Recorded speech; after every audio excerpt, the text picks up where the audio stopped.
It's paying off. So I'm here to talk to you today about the International ILL Toolkit. But first, just maybe a couple words about me. As Donald mentioned, I've worked in interlibrary loan for almost 20 years at this point. I'm also a section member of DDRS. Funny story, I was also at the ILDS conference in Chicago in 2011. I think this was a convergence of a great convergence of minds and energy. And after that conference, even though I only joined DDRS last year, after that conference, one of my professional goals was I have to get more involved with IFLA. I have to join this committee, and so I'm very happy that I finally made it, and I'm able to. I felt and thank you to the committee for making newcomers feel so welcome with all these ongoing projects. I've been very interested in international ILL for as long as I've been working in ILL. Most of the institutions I've worked at borrow a lot of things from overseas libraries, but also we lend internationally as well for most of the institutions I work at. And of course, I'm a friend to all of the animals, especially the falcons. So just a quick history lesson. If you didn't know about the history of international ILL, or the history of ILL, the first documented instance of ILL that we know of happened way back in the 3rd century BC, and it was the Great Library of Alexandria, which surprisingly did not have everything that had been written in the world at that point. Wanted to get a hold of the works of Euripides, Sophocles, and Aeschylus from the Athenian archives. They kept archival copies of winning playwrights' plays. So they had these plays for a couple centuries at this point, because that's when the playwrights had written and produced their works in the 4th and 5th century BCE. The Athenians were like, we don't really want to send these things to you, so we're gonna ask for like an absurdly high deposit, so that you don't cheat us or deceive us. The Alexandrians were becoming sort of infamous for if you came into their port and you happened to have books on your boat or on your person, someone from the Great Library would come and they would take your books.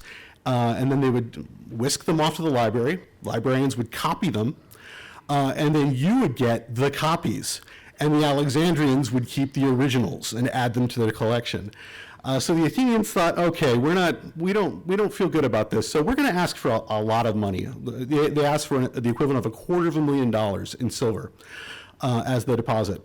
So the Athenians said, okay, we'll send them.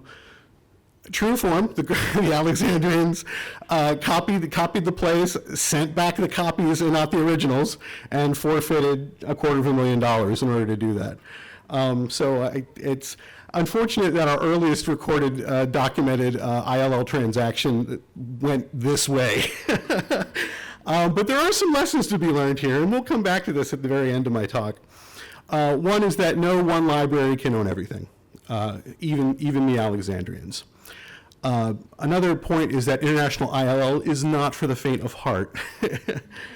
But I think germane to this today's topic, it's that uncertainty and fear make an ILL librarian's job much more difficult, not just for a borrower or a lender. So that's where the ILL toolkit comes in, or at least that's where we hope the ILL toolkit comes in. So the International ILL Toolkit is a freely available, crowdsourced online resource. It's really just, it's a spreadsheet. But it was created by the OCLC Shares community, and it's designed to promote and enable greater ease of global sharing among libraries. It's not a system, and I have to sort of emphasize that. We are not competing with Talaria. We would never dream of competing with Talaria. This is a guide. This is a crowdsourced database that is going to help make your job easier, finding a library out there who can lend the things that you need them to lend, and tell you how to contact that library and make that transaction happen. Just a little bit about OCLC Shares. It's a consortium. It started in the late 70s. There are over 80 libraries that belong to this organization. It is an international group. We have members not just from North America, but from elsewhere in the world. And not only is OCLC Shares, it sort of bridges between I loved Silvana's distinction between a consortium and a community. OCLC Shares, formally speaking, is something in between.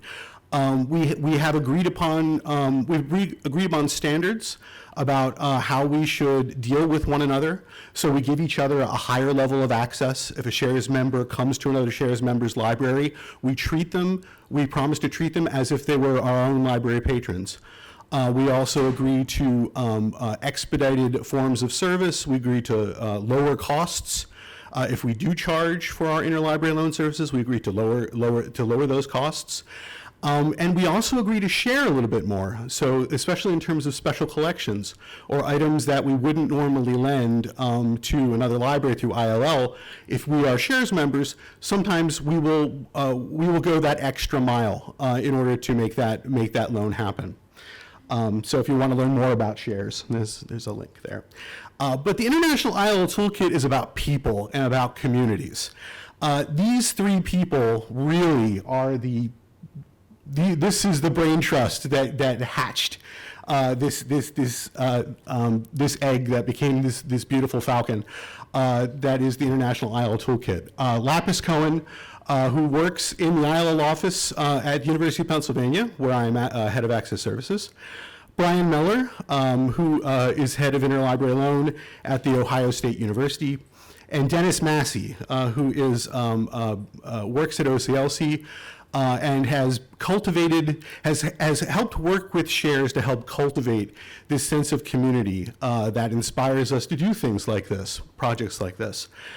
Dennis also, I'll only give you one pandemic story, but what Dennis has done with the OCLC Shares community during the pandemic is that he has held a weekly virtual town hall.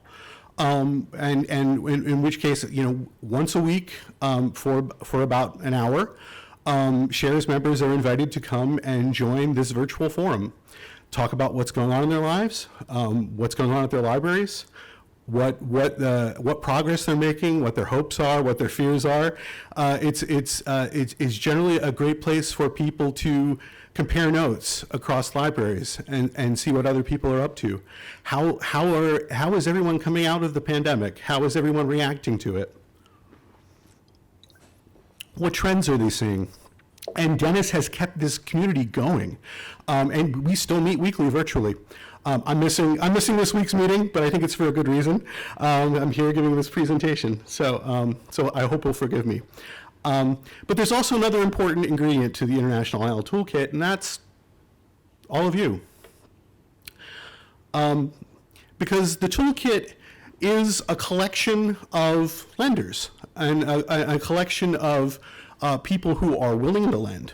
So as of the creation of this presentation, we had almost 300 information for almost 300 lenders from around the world. And we include information in the toolkit about how to contact them, how they deliver materials, whether they just do electronic materials or whether they do books and other materials, how they handle shipping, how they handle payment. Is it IFLA vouchers, or do they do something else? We also give tips, what we call tips and tricks for international ILL depending for certain countries and regions. If you're an international ILL practitioner, you know for a fact that some places are harder than others to even find things to begin with, let alone to request them with any regularity and certainty. And then we also include some because we know that sometimes language can be a limiting factor as well. We've created, we have a series of ILO request templates in several different languages. And we tried to make sure, because sometimes, best intentions, sometimes people just will try to run something through Google Translate, and you're going to miss some technical terms because, ILO librarians, like all librarians, we love our jargon. And sometimes the terms we think are straightforward in our own native language are anything but if you try to just translate it without knowing you have to speak the other language, but you also have to speak library for that other language. And sometimes that can be very difficult, especially if you've ever tried to navigate through another library's catalog in their native language. Trying to find either navigating their website or understanding how they refer to their terms of service. So these templates help bridge that understanding gap. Lender listings are organized by country. We have the name of the library in English and also in the original language. We include OCLC and ISOL symbols. So ISOL symbols are the new ISO standard. Every library theoretically will have their own unique ISOL code. Not all libraries have an ISOL code yet, so it's very much a work in progress. But when you do get one, it's theoretically unique. Also, email address for contacting. And the relevant city and other location information. We also include whatever online links we can. So a link to the ILL website, which is very useful because again, sometimes just navigating to that can be fairly difficult. A link to the online catalog, and if it's available, a link to the online ordering form. We know that not all libraries will allow requests through OCLC. So sometimes having a link right to that form to request is extremely useful. We also include whatever information we know about, as I said, how you request it. Here you see on the form, you can see this one says there's a web form, another entry says email, another entry says email. How do you pay for it? Do they accept IFLA vouchers or not? Will they accept other payments? As you can see, this one entry also says they will accept wire transfer. And then how will you receive it? So you can see, we try to include as much information as possible so that you're not wasting other libraries' time by contacting them to make a request. The toolkit, we have some features that we incorporate into it. For instance, new entries, when they are contributed, they get automatically highlighted. We try to we also allow you to download a copy of the spreadsheet for local use. You have the ability to filter, so you can find ways to look at the data that specifically suits your needs.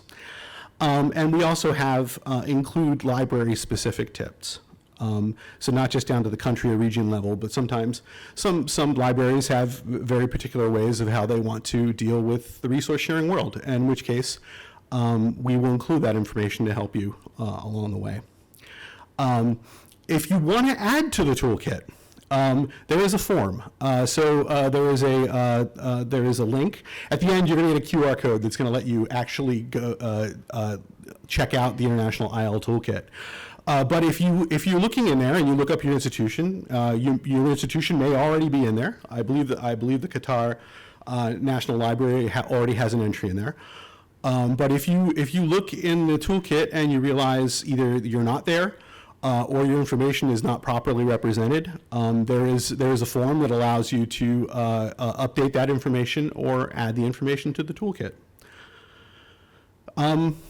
This was envisioned originally as a guide for helping librarians in the United States request items from other countries around the world.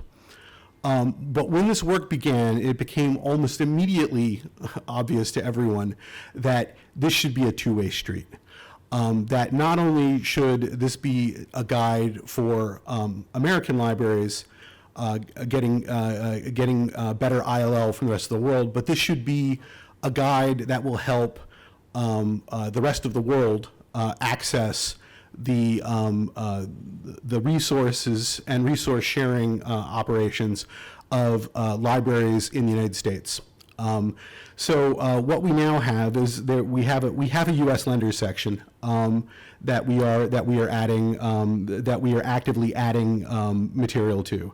Obviously, not all United States libraries will lend internationally, so we're trying to encourage more to be part of this because we think it's very important. So yes, this is a growing section of the International ILL Toolkit as well. We have 51 libraries and counting. So if you look, just a quick look at the tips and tricks. You can see we have some. We include information about. I think one of the things I think we find very difficult is the problem of customs and shipping.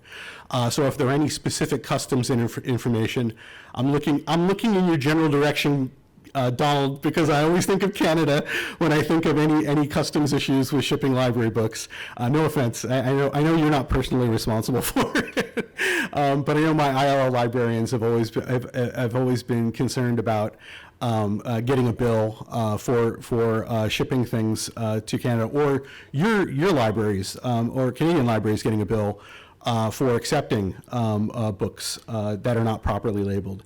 So sometimes if there's any information in that entry that could help you with that, that's a wonderful thing. If there are any extended services that that institutions in the toolkit can help with, we include those. Institutions that provide dissertations, that's not again, it's not something that's universally loaned, but I know we had a great conversation. Peter, during his keynote, talked about a dissertation from a scholar who had published his dissertation in Zimbabwe. If a library is able to loan dissertations and theses, we include that information. And here's just an example of one of the translated ILL templates. I really hope we got the Arabic right. Otherwise, this is going to be very embarrassing for me. But as you can see, we currently have templates for English, Arabic, traditional Chinese, Dutch, French, German, Hebrew, Italian, Japanese, Korean, Russian, and Spanish.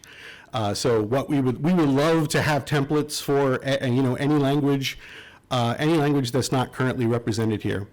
So if you do want to get in touch with the ILL Toolkit folks and you would like to contribute, we would be greatly appreciative. I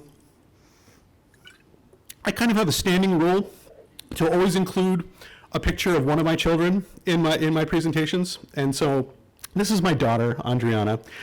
This picture actually was taken in 2014.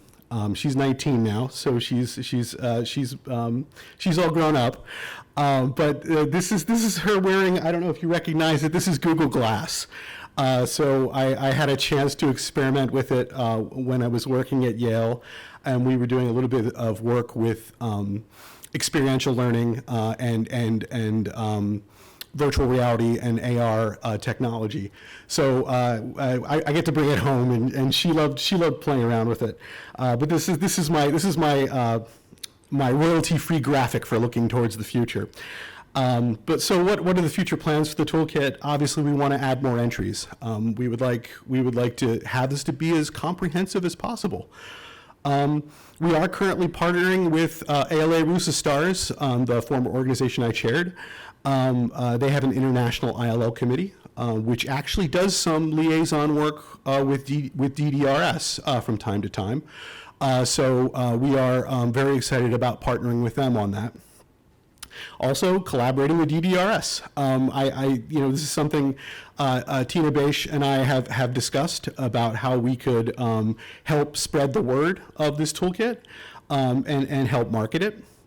Obviously, we'd like it to be more accessible. A spreadsheet, it's not the most accessible thing in the world. Trying to figure out how to improve accessibility is an important thing for us moving forward. We also want to make it sustainable. How do we make sure that the entries are current and updated and correct? It's easy to create something. We all know this. But once you get it launched, you also need to make sure you're earmarking enough time to make sure that this resource stays evergreen. So that is something we're actively thinking about too. How do we make sure that we are taking the time, not just to invest in its growth, but also to make sure that it continues to be a useful resource. And then also just continuing the conversations. I had the great fortune of being able to go to Dublin for the IFLA conference this summer, and I got to do a poster session on the International IL Toolkit, which was great. Not only was it a great way to, I think, just to raise visibility in general, but in specific, we actually had one person come and correct their library entry right there on the spot. So they came in, they scanned the QR code, they said, hey, I'm going to send a correction to you because there's another part of this library that you missed. So it was great to see that happen in real time. It was very exciting. And of course, I'm here now. Talking about it, hoping that we'll get some new entries by the end of this conference. But as to where we want to take this next, I have some suggestions.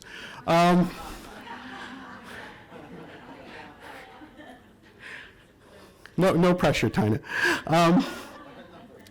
But just coming back to this is the end of my presentation. I just wanted to come back to that sort of scandalous that scandalous example of the Great Library of Alexandria. And I think one of the things that I love about the International IL Toolkit and all the work that's been done with it is that it highlights all of the themes we have been talking about this entire conference. Sharing, building a sense of shared, building a sense of community, creating those what Silvana referred to as virtuous cycles.